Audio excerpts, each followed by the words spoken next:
एउटा गिफ्टको लागि गङ्गु छेत्रीले त्यो चाहिँ हरकत गर्ने हो।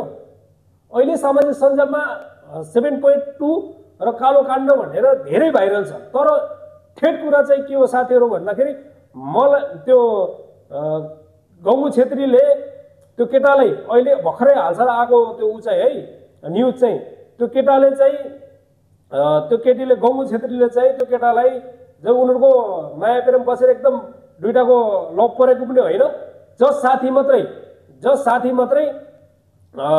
त्यसपछि पनि त्यही टिकटकमा भेटेको, त्यो टिकटकमा त्यो लाइभ बस्ने क्रममा गिफ्ट दिँदै त्यसरी बोलचाल भएको, तर लभ परेको चाहिँ होइन, एउटा साथीको नाताले त्यसरी भयो। तर एउटा सर्टमा चाहिँ के छ भन्दाखेरि गिफ्ट होइन, मेन लाइभ बस्दाखेरि गिफ्ट फाल्दो रहेछ केटाउले, गिफ्ट फाल्यो भन्दैमा त्यो सर्टमा ल यसरी यसरी गिफ्ट दिन्छु, यसरी गर्यो भने गिफ्ट दिनु, म यसरी गर्छु भनेर त्यो नाङ्गो प्रदर्शन गरेर रहेछ।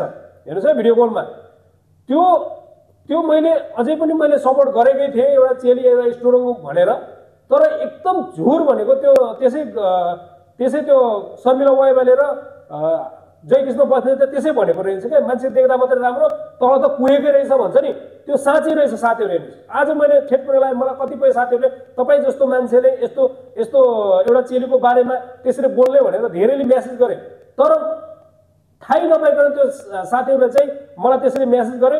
आइन्दा त्यो भिडियो हेर्न आग्रह गर्छु। र किनभने त्यही केटाले चाहिँ त्यो केटाको अलरेडी घरबार पनि भएको केटा हो, त्यो घरबार पनि भएको केटा भनेको छ। तर घरबार भएको केटालाई त्यसरी लाइभ बस्दैमा गिफ्ट देऊ, मैले यसरी शरीर देखाउँछु भनेर त्यसरी केही कपडा नलाएर सर्लक्कै भिडियो कलमा त्यसरी 7 मिनट 2 सेकेन्ड गरी त्यसरी देखाउन मिल्छ? त्यो राम्रो हो? एउटा गिफ्टको लागि शरीर प्रदर्शन गर्ने? त्यसै मैले भनेको छु, जसलाई पनि भनेको छु। अस्ति एउटाले त्यहाँ रबिनसँग त्यो लाइभ बस्दा एउटाले तल अन्डा लगाएर बसेर धन्य अन्डा छिरेन भन्ने जस्ता कुरा गर्थे। त्यो गिफ्टको लागि होइन, त्यो गिफ्टको लागि जे पनि गरिदिने। अनि मलाई चाहिँ एउटा भिडियो बनायो भन्दैमा मलाई भ्युजको लागि तिमी पनि भ्युजको लागि यतिसम्म भिडियो बनाउन लाग्यो भनेर भन्यो मलाई साथीहरूले। तर त्यो मैले के भन्छु भन्दाखेरि न मैले भ्युजको लागि पैसा कमाउँछु, न मेरो युट्युब च्यानल मोनेटाइज भएको छ, न टिकटकबाट मैले कमाउँछु। कहाँबाट कमाउनु, मैले कहाँबाट भ्युज गर्नु? म त्यो एउटा ठेट कुरा चाहिँ के रहेछ भनेर बाहिर ल्याएको मात्रै हो। साथीहरूले बाहिर आइसकेको भिडियो मैले दिनेको मात्रै गर्ने हो। तर साथीहरूले मलाई भ्युजको लागि गरेछन्। तर उनीहरू त्यो जति पनि साथीहरू छन् लाइभ बसेर जो गिफ्टको लागि जो शरीर प्रदर्शन गर्ने, कहिले तेल खनाउने जे पनि गर्छ नि, त्यो राम्रो होइन। मैले जहाँसम्म मैले एउटा टिकटक चलाउने मान्छेले पनि मैले पहिल्यैबाट भनेको टिकटक बन्द भएको राम्रो हो, यो राम्रो होइन, धेरै विकृति आयो भनेर चाहिँ भनिरहेको मान्छे हो म। तर आज हेर्नुहोस् त, गङ्गु छेत्रीले आफ्नो शरीर 7 मिनट 2 सेकेन्डसम्म आफ्नो शरीर प्रदर्शन गरेन।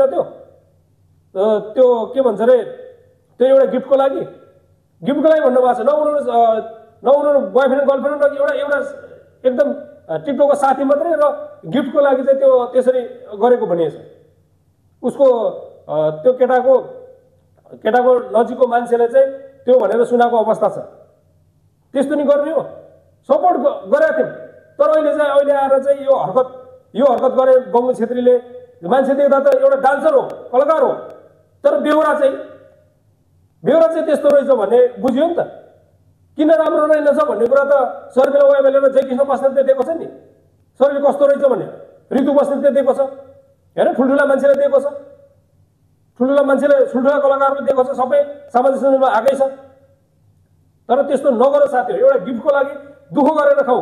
हामी जस्तो 2008बाट बाहिर विदेशमा लगाएर आफ्नो दुःख गरेर खान्छौँ, लाइभ बसेर मागेर खाएको छैनौँ नि त हामीले, होइन?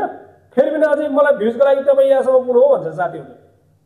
मैले त बरु अझै यस्ता भिडियो बनाइदिएको कारणले त्यो पहिला बनाउने भिडियो अलिक पछि गरेर त्यो भिडियो अलिक कम आएको देख्छु। जति भर्खर पाराको भिडियो बनाउने साथीहरूले अलिक कम गरेको देख्छु। त्यो बुझ्नु पर्दैन मलाई भन्नुहुन्छ साथीहरू। अब हेर्नुहोस् न,